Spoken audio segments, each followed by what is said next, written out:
Olá, sejam bem-vindos ao nosso diagnóstico e manejo das lesões bucomaxilofaciais. Nosso objetivo hoje é tratar um assunto bastante relevante, difícil de interpretação e muito comum. Pelo menos o nosso serviço tem se mostrado das maiores procuras por parte dos nossos pacientes.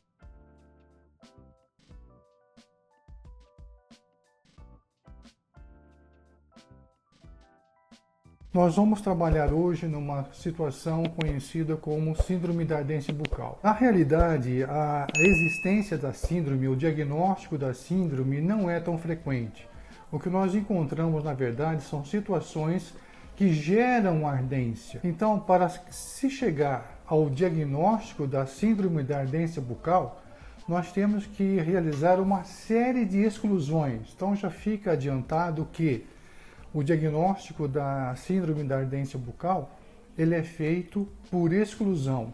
Quando nós conseguirmos eliminar todas as demais possibilidades que geram essa situação, então nós podemos confirmar que o paciente está sob a situação da síndrome da ardência bucal. Vários são as demais denominações utilizadas para essa condição, como a disestesia bucal, a glossopirose, exatamente porque se refere àquela sensação de queimação na língua, a glossodinia, a estomatodinia. A disestesia é um termo que pode ser aplicado em qualquer outra situação, mas quando agregado ao adjetivo bucal, então ele se torna óbvio, específico para a boca. Mas a disestesia é uma situação que envolve também a sensação de queimação, a sensação de ardência ou até mesmo dor em qualquer área do organismo. Quando se aplica isso à boca, então pode-se ter não só esse desconforto vinculado à língua, mas também em qualquer região da boca. O paciente pode nos relatar, por exemplo, que o lábio arde. É uma situação que pode ser empregado tanto essa síndrome da ardência bucal em princípio, ou uma situação que pode ser denominada de disestesia bucal. Nós entendemos por conceito que a síndrome da ardência bucal corresponde à sensação de ardência da boca, que pode ser uma condição primária ou uma situação secundária, muitas das vezes de causas não identificáveis. O quadro clínico, a queixa, o paciente é muito específico em nos relatar essa sua queixa, a sensação de ardência. E curiosamente, quando nós examinamos o paciente, nós não observamos a presença de lesões. Morfologicamente, anatomicamente, as estruturas estão saudáveis. Entretanto, o fenômeno ardência existe e não pode ser relegado. Não pode ser considerado uma situação que o paciente, porventura, esteja inventando essa condição, porque, de fato, ela realmente existe. Então, voltemos aqui. O quadro clínico ele passa a ser caracterizado, então, por uma sensação de ardência na ausência de fatores etiológicos orgânicos identificáveis. Pois então, nós estamos diante de um problema, mas até este momento, pelo menos até o exame clínico, nós não temos informações suficientes para determinar a possível causa. Então, é uma condição que a literatura menciona, uma condição clinicamente inexplicável. Como é que pode? O indivíduo nos mostra com uma boca visualmente, anatomicamente, morfologicamente saudável, no entanto, relata insistentemente a presença de um incômodo. A Associação Internacional para o Estudo da Dor, ela classifica essa situação como uma entidade nosológica distinta, caracterizada pela ardência bucal ou dor similar na ausência de alterações detectáveis na mucosa, que não apresenta remissão. De fato, isso é verdadeiro. Além do sintoma de ardência, podem ser relacionados, podem ser relatados, melhor dizendo, por parte do paciente, a sensação de parestesia, ou a sensação de formigamento, a queixa da disgeusia. O paciente não sabe o que, muitas das vezes, ele não sabe como se expressar. A disgeusia se refere àquela situação em que há perda da qualidade ou redução da percepção do paladar. Então é muito comum, por exemplo, uma pessoa que está numa situação como essa, errar no tempero de um determinado alimento, porque a sua percepção de paladar está alterada. Então, se essa pessoa normalmente já é uma mulher, os pacientes mais afetados são as mulheres de meia idade ou idosos, e essas pessoas ainda costumam cozinhar. E não raro elas erram a quantidade de sal, por exemplo, ou produzindo um alimento bastante salgado, ou ao contrário, a utilização de pouco sal. Mas há uma tendência, por exemplo, de se usar bastante sal. E a outra condição também, que não é raro de ser encontrada, é a disestesia. Aqui nós encontramos determinadas situações que, óbvio, não são situações de normalidade, mas são situações que não podem ser consideradas como patologia.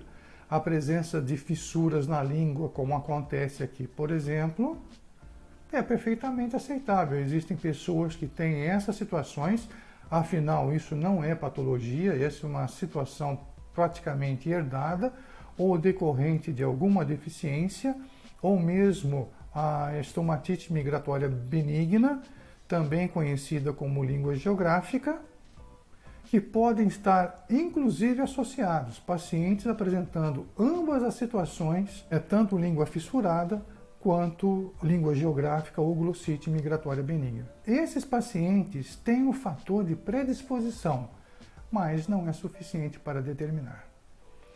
Então, é uma situação perfeitamente aceitável isso daqui. Agora, nós temos que ter cuidado especificamente.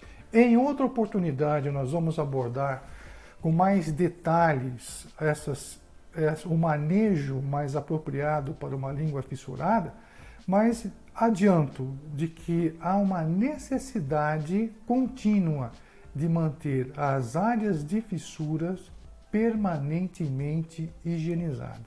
Se isso não for feito, a decomposição de substrato que porventura possa se sedimentar nas áreas de fissura gera um processo inflamatório, consequentemente se estabelece uma ardência da língua, mas não se enquadra no conceito de síndrome da ardência bucal. Tem que ficar claro que quando nós excluirmos todas as possibilidades, as quais mencionaremos no decorrer desse nosso estudo, aí sim, se ele não se encaixar, aí fica como sendo o diagnóstico de síndrome da ardência bucal. Se for o caso, retenção de substratos no fundo, na base das fendas, aí então nós temos um processo simplesmente de glossite, um processo inflamatório da língua, exatamente por conta da decomposição desse material na base das fendas. Existe tratamento para isso? Para resolver fissura? Não, não existe. O indivíduo tem esse tipo de língua e assim, da mesma maneira que ele herdou dos seus pais, certamente ele vai transmitir essa característica para os seus filhos. A mesma situação se aplica para a língua geográfica. Então, são características de genótipo, são transmitidas de geração para geração. Há a possibilidade do indivíduo manifestar o gene ou não, de acordo com as leis da genética. Do ponto de vista epidemiológico, nós podemos levar em conta as seguintes características. Primeiro, com relação à incidência, é uma queixa comum e afeta cada 5 indivíduos dentro de 100 mil indivíduos. Portanto, isso é considerado um percentual relativamente elevado. Com relação à faixa etária, meia-idade e indivíduos idosos, com relação a sexo, as mulheres são consideravelmente mais afetadas do que os homens, numa proporção de 3:1. Com relação à distribuição geográfica, é observada em todo o mundo. Não existe uma região ou um continente em que haja uma maior prevalência dessa desordem. Portanto, seja América, seja Europa, seja Ásia, em qualquer dessas regiões, a síndrome pode se manifestar dentro do sexo e dentro da faixa etária, conforme foi mencionado. A etiologia da síndrome da ardência bucal ela não está esclarecida. Existem inúmeros relatos relativamente recentes, mas eles ainda não mostram um fator etiológico claro para essa situação. Então, o que se tem são fatores de risco, fatores predisponentes, que podem conduzir a essa condição verdadeiramente de síndrome da ardência bucal.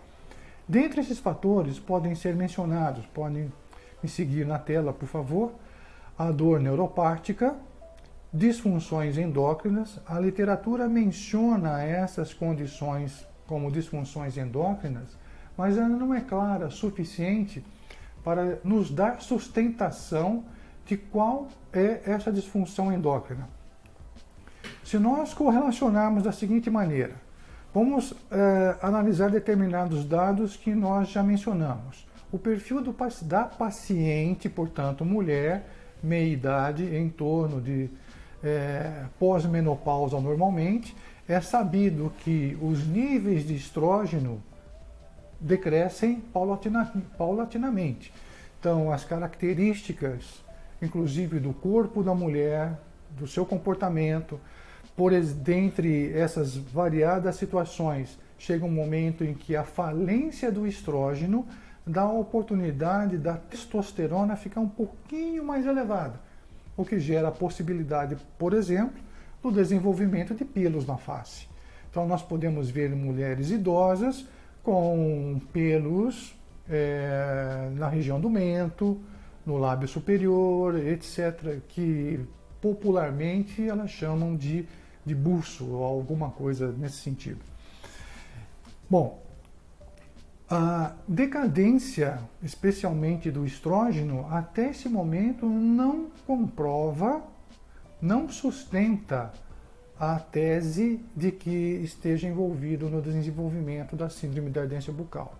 Porque nós temos uma grande maioria de pacientes, mulheres, nessa fase pós-menopausa, com níveis baixos de estrógenos, até vem sendo substituído ao longo dessa transição, a estrona substitui o estrógeno.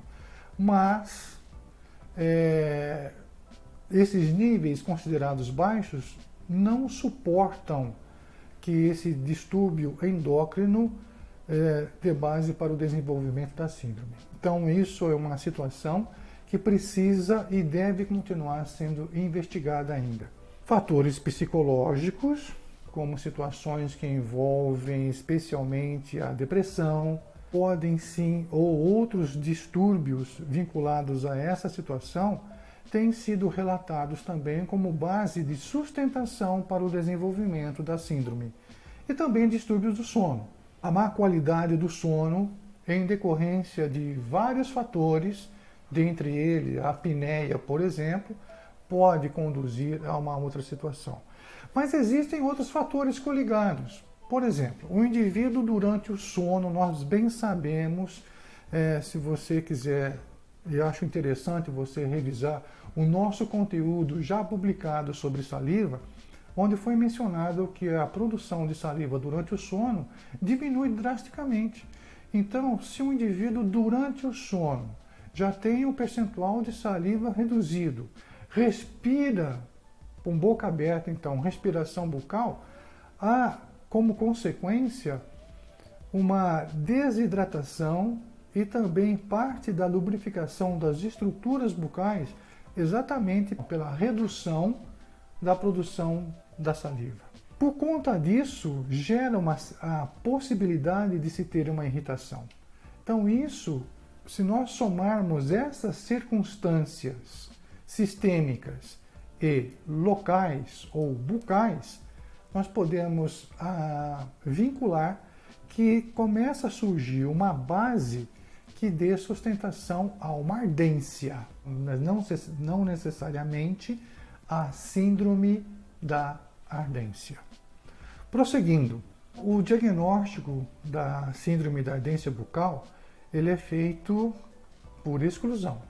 Além da associação entre fatores, nós podemos excluir situações, por exemplo, de distúrbios psiquiátricos, psicológicos, alterações do sono, relato de distúrbios neurológicos e assim por diante. Nós começamos a entender o que se passa com o paciente a partir de uma anamnese detalhada. Nós temos necessariamente que separar um tempo, melhor dizendo. Portanto, eu peço para que você, mais uma vez, reveja o nosso conteúdo disponível já no YouTube acerca de exame clínico com abordagem para anamnese. Num primeiro momento, nos causa impacto, principalmente para quem não está habituado em trabalhar com essa situação, porque é uma grande quantidade de informação que nós temos que reunir e, a partir dela, começar a estabelecer as nossas conclusões. Então, parte para uma anamnese detalhada, um exame físico também detalhado, na busca de algum tipo de lesão. Alteração de relevo, alterações de relevo, alterações de cor, alterações de textura, a busca por áreas de sensibilidade, etc. No nosso conteúdo sobre exame clínico, nós fazemos uma abordagem de todos esses aspectos. Está disponível na tela, como vocês podem seguir, um algoritmo na forma de um fluxograma, em que a busca é chegar ao diagnóstico da síndrome da ardência bucal. Mas para que se obtenha essa conclusão, é necessário várias passagens buscando situações de alterações locais e sistêmicas. Dentre essas inúmeras situações, eu posso citar uma: a xerostomia ou a hipossalivação, que é fator também para o desenvolvimento da ardência da língua ou da ardência bucal, mas não caracteriza a síndrome da ardência bucal. Então, se nós identificarmos um paciente, e é muito comum nesse perfil de paciente desta síndrome, mulheres pós-menopausa, na faixa dos 55 acima, então meia-idade ou idosas, queixarem-se de ardência na boca. A língua arde, a língua dói. E muitas das vezes, na grande maioria das vezes, se deve ao fenômeno da xerostomia ou da hipossalivação. Sobreposto a essa situação, pode ocorrer inclusive um episódio de candidíase. Então essas situações têm que ser identificadas e têm que ser manejadas, têm que ser trabalhadas. Então, se o paciente tem uma xerostomia, essa disfunção tem que ser trabalhada, tem que ser restabelecida. Existe uma série de procedimentos.